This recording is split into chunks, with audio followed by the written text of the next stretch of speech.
দুইটি মাইক্রোবাসে ভরে তারা অস্ত্রশস্ত্র নিয়ে দৌলতখানে গিয়ে বলতো বুরহানুদ্দিনের বিএনপি সব শেষ। আসসালামু আলাইকুম প্রিয় সাংবাদিক ভাইয়েরা, রাত তো অলরেডি 11টা বেজে যাচ্ছে, তারপর আজকে আপনাদেরকে ডাকতে হয়েছে। আসলে আজকে রাত্রে 12টার পর থেকে নির্বাচনী প্রচারণা বন্ধ। আপনারা সবাই জানেন এবং আপনারাই কাভার করেছেন, আজকে বুরহানুদ্দিনে হাই স্কুলের মাঠে আমাদের নির্বাচনী সর্বশেষ সমাবেশটি হয়েছে।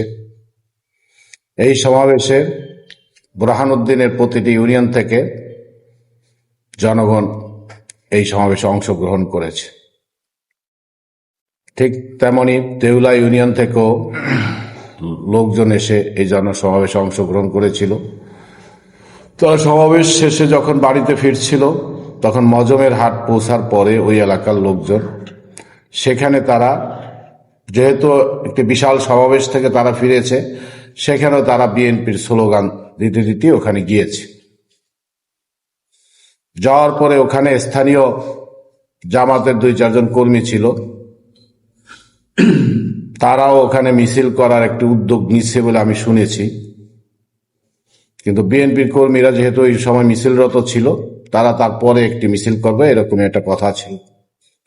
সেখানে যেহেতু আমাদের দলের নেতাকর্মী সবচেয়ে বেশি ছিল, আমাদের নেতাকর্মীরা বিশেষ করে আমাদের নেতৃস্থানে যারা ছিল তারা জামাতে ইসলামী নেতৃস্থানীয় এলাকার যে মুস্তাফিজুর রহমান সাহেব ছিলেন জামাতের আমির, তার সাথে কথা বলেছে যে আমাদের লোকজন যাওয়ার পরে আপনারা মিছিলটা করেন। সেই ভিত্তিতে মিছিল হবে, তারা পরবর্তীতে মিছিল করবে। ইতিমধ্যে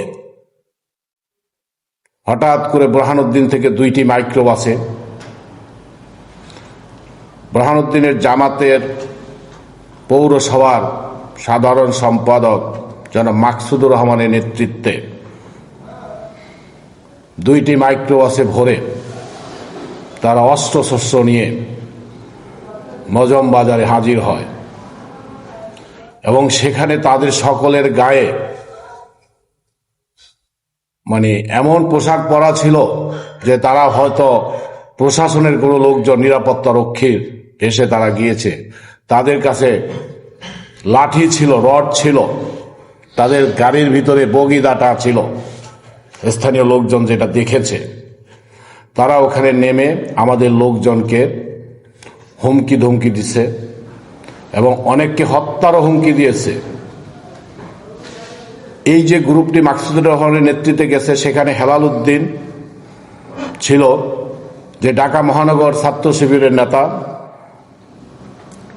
শাহিন সে ছাত্র শিবিরের নেতা, মেহেদি হাসান শরীফ সে এনসিপির ভোলা জেলার সদস্য সচিব, যতদূর জানতে পেরেছি। তারা মাস্তান বাহিনী নিয়ে ওখানে হাজির হয়েছে এবং তাদের অসৎ উদ্দেশ্য, তারা নির্বাচনটিকে একটি কঠিন অবস্থায় নিয়ে যেতে চায়। কারণ তারা আজকের এই সমাবেশ দেখে তারা আতঙ্কিত। এতদিন তারা বলতো, দৌলতখানে গিয়ে বলতো বুরহানুদ্দিনের বিএনপি সব শেষ, সব জামাত। আবার বুরহানুদ্দিন এসে বলতো দৌলতখানে সব শেষ। কিন্তু আজকে আমাদের 2টি সমাবেশ দেখে তারা বুঝতে পেরেছে তারা শূন্য হাতে আছে। তাই তারা ভাড়াটিয়া মাস্তান দিয়ে আমাদের লোকজনকে ভয়ভীতি প্রদর্শন করতেছে।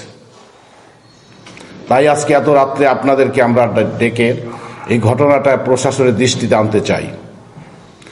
ঘটনার যখন এই মাস্তান বাহিনী দেউলা ইউনিয়নে যায়, তখন আমাদের দেউলা ইউনিয়ন বিএনপির সাধারণ সম্পাদক সাহেব থানাকে ইনফর্ম করে।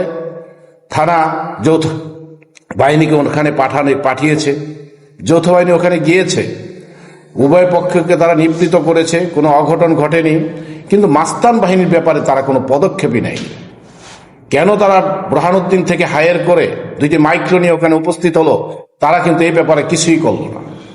আমরা হতবাক, আমরা বিস্মিত যে আসলে তাদের কর্মটা কি।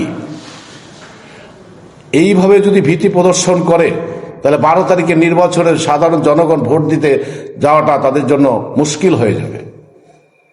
জামাতে ইসলাম যখন এখানে তাদের ভোটের অবস্থানটি জেনে গিয়েছে, এই জন্য এরা এখন ভোটটিকে বানচাল করতে চায়। তাই আমরা আপনাদের মাধ্যমে রিটার্নিং কর্মকর্তা, সহকারী রিটার্নিং কর্মকর্তা এবং নির্বাচন পরিচালনায় যে ম্যাজিস্ট্রেসি পাওয়ার নিয়ে এসিলেন্ট সাহেবরা আছেন, তাদেরকে জানাতে চাই আপনারা কঠোর হস্তে দমন করুন। এই সমস্ত বহিরাগতদেরকে আপনারা দমন করুন। অলরেডি নির্বাচন কমিশন থেকে নির্দেশনা এসেছে, আমরাও নির্দেশনা পেয়েছি যে এই আজকে রাত্রে 12টা থেকে যদি নির্বাচনী এলাকায় কোনো বহিরাগতরা থাকে তাদেরকে কঠিন হস্তে দমন করার জন্য নির্দেশনা আছে নির্বাচন কমিশনের। আমরা ইনশাল্লাহ আমরা এই এলাকার ভোটার, আমরাও সজাগ থাকব। আমরা আপনাদেরও সহযোগিতা চাই, প্রশাসন যেন আমাদেরকে সহযোগিতা করে এই বহিরাগতের হাত থেকে আমরা মুক্তি চাই। দীর্ঘ 17 বছরের আন্দোলন সংগ্রামের ফসল আগামী 12 তারিখে নির্বাচন। এই নির্বাচনটিকে একটি অশুভ শক্তি সেই 71-এ যারা আমাদের এই দেশের মা বোনদেরকে যারা ধর্ষণ করেছে, যারা আমাদেরকে সেই 14 তারিখ ডিসেম্বরে আমাদের বুদ্ধিজীবীদেরকে হত্যা করার জন্য যারা সহযোগিতা করেছে, সেই রাজাকার আল বদররা আজকে নির্বাচনের নামে আবার আমাদের দেশে আরেকটি অরাজক পরিবেশের সৃষ্টি করতে চাচ্ছে। আমরা যারা এই বাংলাদেশের স্বাধীনতা সার্বভৌমত্বে বিশ্বাস করি, আমরা যারা শহীদ জিয়ার আদর্শের সৈনিক, আমরা যারা বেগম খালেদা জিয়ার হাতে ঘোরা কর্মী, আমরা যারা জনাব তারেক রহমানের বর্তমানের এই দেশ ঘোরার কারিগরের সদস্য, তারা কিন্তু আমরা এটা কোনো মতে বরদাস্ত করব না। আমাদের সরলতাকে আমার মনে হয় এই জামাতে ইসলাম দুর্বলতা ভাবতেছে। আপনারা মনে রাখতে হবে আমাদেরও দুটি হাত আছে, আমরা কিন্তু স্থানীয়, আমরা কিন্তু ভাড়াটিয়ে না। আমাদের জন্ম এই এলাকায়, আমাদের বসবাস এই এলাকায়, আমরা এই এলাকায় থাকতে হবে, 12 তারিখের পরেও থাকতে হবে। তাই বহিরাগতদেরকে এনে আমাদের এই এলাকার পরিবেশ নষ্ট করবেন না। কারণ আমরা এই পরিবেশ নষ্ট করার জন্য যারা দায়ী হবেন তাদের বিরুদ্ধে কিন্তু এলাকার জনগণ নিয়ে আমরা রুখে দাঁড়াবো। তাই আমি প্রশাসনকে বলবো, আপনারা এসেছেন একটি সুষ্ঠু সুন্দর নির্বাচন উপহার দেওয়ার জন্য। আমাদের যদি ত্রুটি থাকে আপনারা আমাদের বিরুদ্ধে ব্যবস্থা নিন। আর তারা যেন বহিরাগত, অলরেডি তারা ফজলুল করিমের সেই ফেসবুক আইডিতে ঘোষণা দিয়েছে 3000 শিবির কর্মী এসেছে ব্রাহারউদ্দিন দৌলতখানে। প্রশাসনের কি সেদিকে নজর নেই? আজকে দৌলতখানে মিছিল করেছে, তারা বলেছে অন্যরা ধরে বারবার, শিবির ধরে একবার। এইগুলা কিসের মেসেজ? এই মেসেজগুলা কি সাধারণ জনগণ বরদাস্ত করবে? সাধারণ জনগণ কিন্তু 71-এর সেই ঘাতকদেরকে এখনো ক্ষমা করতে পারে নাই। সাধারণ জনগণ কিন্তু এই 71-এর ঘাতকদেরকে উচিত শিক্ষা দিবে। অতএব আমরা আজকে আমাদের প্রতিদ্বন্দ্বী প্রার্থী যারা ফজলুল করিম সাহেবকে আহ্বান জানাবো, দয়া করে আপনি ভোটের মাধ্যমে আপনি বিজয়ী হন, আমাদের কোনো দুঃখ নাই, কিন্তু আপনি এই মস্তানদেরকে আমরা অনতি বিলম্বে এখান থেকে বিতাড়িত করুন। কারণ আপনি ভোটের জন্য এখানে এসে ভোটার হয়েছে, আবার আপনি এই এলাকার লোকজন ছাড়া অন্য এলাকার লোকজন এনে এখানে রাখবেন, এটা কিন্তু ঠিক না। ভোট 12 তারিখে শেষ হয়ে যাবে, আপনি কিন্তু এই ভাড়াটিয়াদেরকে কোনো মতে রক্ষা করতে পারবেন না। কারণ আইন তাদেরকে রক্ষা করবে না, আইনের আওতায় তারা পড়ে যাবে। আমরা কিন্তু তাদের ধরে ধরে আইনের আওতায় দিব। আমাদের নেতা যারা হাফিজ ইব্রাহিম একটি সংবর্ধনা অনুষ্ঠানে বলেছিলেন যে জামাত শিবিরের বহিরাগতকে আপনারা ধরে ধরে থানায় ভরে দেন। তারা এটাকে ফেসবুকে রং মেসেজ দিয়েছিল, কিন্তু জামাত শিবিরের আজকে সে আমাদের নেতার কথা প্রমাণ হয়েছে যে জামাত শিবির আসলে বহিরাগতদেরকে দিয়ে এই নির্বাচনটি করতে চায়। তাই এই দেউলা ইউনিয়নের এই ঘটনাটিকে আমরা একটি উদাহরণ হিসাবে দেখতেছি।